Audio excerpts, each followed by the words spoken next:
ဘဝဆိုတာဘာလဲလို့မေးလို့ရှင်အေးငါဘဝငါဘဝလို့ဒီလိုပဲပြောကောင်းပြောမှာပေါ့နော် life ပေါ့အင်္ဂလိပ်လိုပြန်တော့လေ life လို့ပြန်ကြတယ်ဘဝဆိုတာအသီးသီးရှိနေတယ်အဲ့တော့ပါဠိစာပေအနေနဲ့ဘဝရဲ့အဓိပ္ပာယ်ကိုရှင်းပြောကြစို့ဆိုလို့ရှိရင်တော့ဘဝကိုဝဆနထပြုတယ်အင်္ဂလိပ်လိုတော့ definition ပေါ့ define လုပ်တယ်လို့ခေါ်တာ definition နဲ့ပြောမယ်ဆိုရင်ဘဝတိတိဘဝ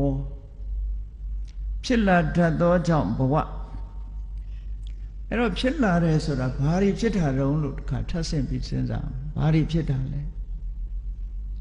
ဖြစ်လာတာ2မျိုးရှိတယ်တဲ့ဆိုတော့ဘဝ2မျိုးရှိတယ်ပေါ့ကမ္မဘဝတဲ့အစွမ်းလန်းတစ်ခုကိုရှိပြီးတော့လူတွေဟာ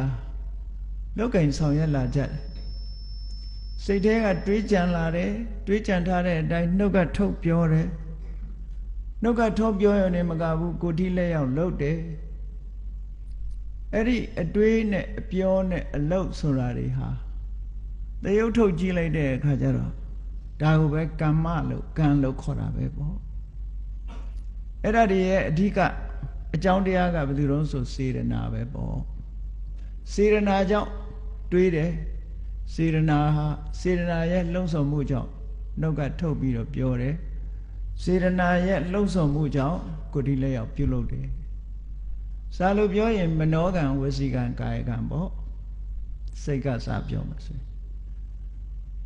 အစဉ်ကအဓိကမဟုတ်ဘူးပေါ့ဖြစ်စဉ်နဲ့ပြောမယ်ဆိုရင်မနောကံစတယ်လို့ပြောလို့ရတာပေါ့နော်စိတ်ထဲကတွေးတယ်တွေးတဲ့အတိုင်းပြောတယ်ပြောရင်လုပ်တယ်ပေါ့သို့တော့စာပေကျမ်းကမှာတော့ဟောစဉ်အနေနဲ့တော့ကာယကံဝစီကံမနောကံလို့ဒီလိုပြောတယ်ဘာဖြစ်လို့ဟောစဉ်မှာကာယကံကိုအဓိကထားတာတော့ဆိုကာယကံဆိုတာကပိုပြီးထင်ရှားတာဟုတ်ကာယကံကိုတိလျောက်လုပ်တယ်ဆိုပိုပြီးတော့ထင်ရှားဝစီကံဆိုတာတော့ကြားလိုက်တဲ့လူအတွက်သာမကြားတဲ့လူကရှိသေးတာပေါ့နော်အဲမနောကံဆိုတာဖြစ်တဲ့ပုဂ္ဂိုလ်ကလွယ်လို့ကြံတဲ့ပုဂ္ဂိုလ်ကသိချင်မှသိမှာပေါ့အဲ့ဒါကဟောစဉ်မှာကာယကံကသိတာထင်ရှားလို့ပထမဆုံးထားဟောတယ်ထို့နောက်မှာဝစီကံကိုဟောတယ်ထို့နောက်မှာမသိတာတယ်မနောကံကိုဟောတယ်ဖြစ်စဉ်အားဖြင့်ပြောမယ်ဆိုလို့ရှိရင်မနောကံနဲ့တွေးကြံပြီးတဲ့အခါကျတော့ဝစီကံနဲ့ထုတ်ပြီးတော့ပြောတယ်ကာယကံနဲ့ပြုလုပ်တယ်လို့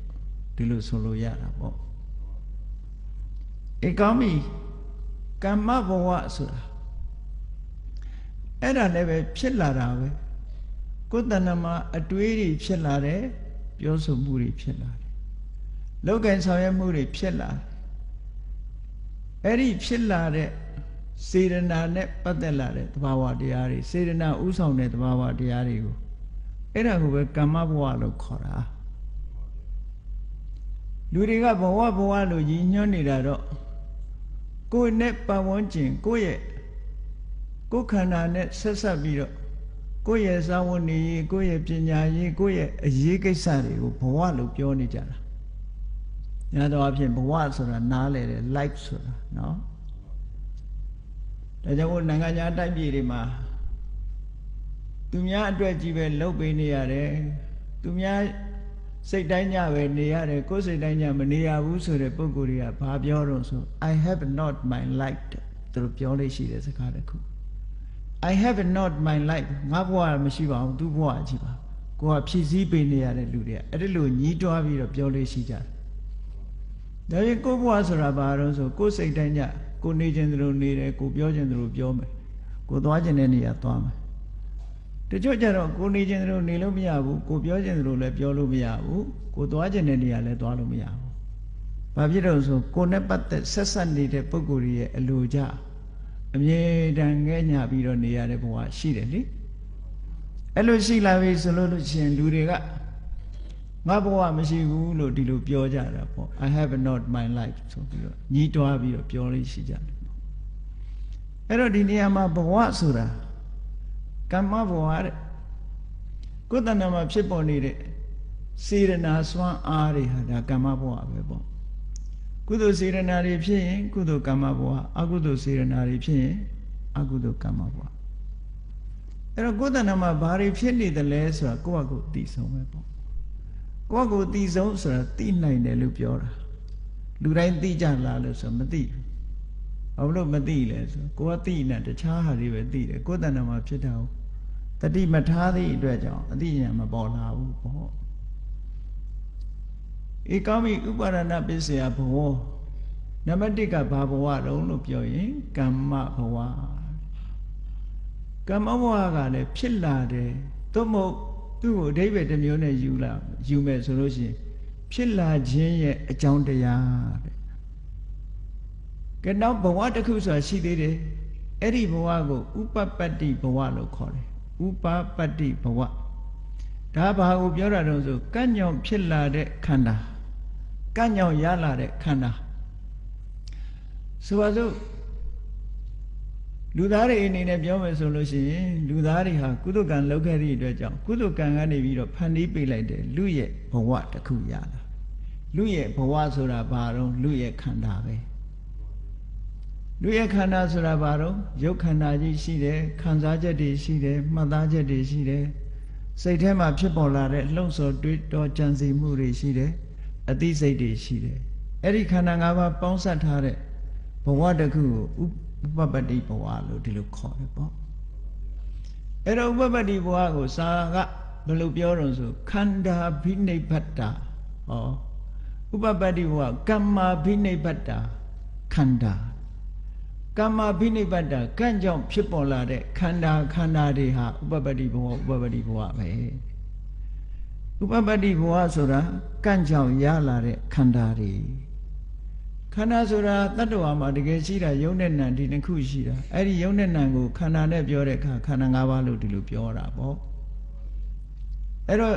ကံ့ကြောင့်ရလာတဲ့ယုံနဲ့နံလို့ဒီလိုပြောလေရတာပဲဟုတ်ကလားအဲ့ဒါကိုကြက်ချင်းခန္ဓာ၅ပါးဒါကံ့ကြောင့်ရလာတဲ့အာယတနာကံ့ကြောင့်ရလာတဲ့ဓာတ်လို့ဒီလိုပြောလို့လေရတာပဲကောင်းပြီဥပပတ္တိဘဝဆိုတာကမ္မာဘိနိဗ္ဗတ္တာခန္ဓာကံတရားကိုအခြေပြုပြီးတော့ဖြစ်ပေါ်လာတဲ့ခန္ဓာတွေကိုဥပပတ္တိဘဝလို့ခေါ်တယ်ကံတရားကိုကမ္မဘဝလို့ခေါ်တယ်အဲ့ဒီကံတရားဆိုတဲ့နေရာမှာစေရနာတယ်လားလို့မေးလို့ရှိရင်စေရနာတယ်မကဘူးများသောအားဖြင့်တော့စေရနာဟံဘိက္ခဝေကမ္မဝရာမိဆိုတဲ့နိဗ္ဗိဒိကသုတ်တံမှာပါတဲ့စကားလေးကိုကြည့်ပြီးစေရနာကိုအဓိကထားပြီးတော့ကံလို့ပြောနေကြသို့သောစေရနာမဟုတ်တဲ့ကံတွေရှိသေးတယ်မနောကံ၃မျိုးမှာဒီကုသိုလ်မနောကံအကုသိုလ်မနောကံလို့မနောကံ၃မျိုးစီရှိတယ်အကုသိုလ်မနောကံဆိုတာဘာလို့ဆိုအနဘိဇာအပြာပါဒသမ္မာဒိဋ္ဌိအဲ့ဒါလည်းပဲကံပဲဟောအနဘိဇာဆိုတာအာလောဘအပြာပါဒဆိုတာအာဒေါသသမ္မာဒိဋ္ဌိဆိုတာအသိဉာဏ်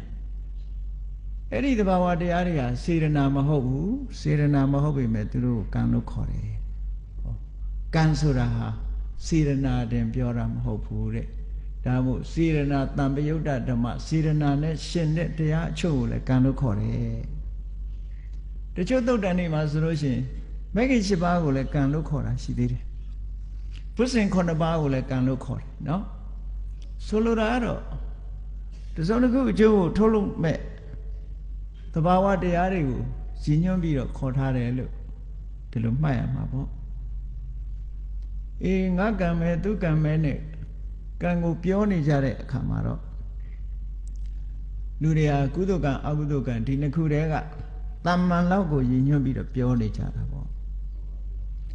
အကုသိုလ်မနောကံဆိုလဲအဘိဇာပြပါဒမိစ္ဆာဒိဋ္ဌိဒီသုံးခုကိုလည်းကံလို့ခေါ်တာပဲအဲ့တော့အဘိဇာဆိုတာလောဘပြပါဒဆိုတာဒေါသမိစ္ဆာဒိဋ္ဌိဆိုတာဒိဋ္ဌိအဲ့တော့လောဘဒေါသဒိဋ္ဌိဆိုတဲ့ဒီသဘာဝတရားသုံးခုကိုလည်းပဲစေရနာမဟုတ်ပေမဲ့လို့ကံလို့ခေါ်တယ်လို့ဒီလိုမှတ်အဲ့တော့ကမ္မဘဝဆိုဒီမှာ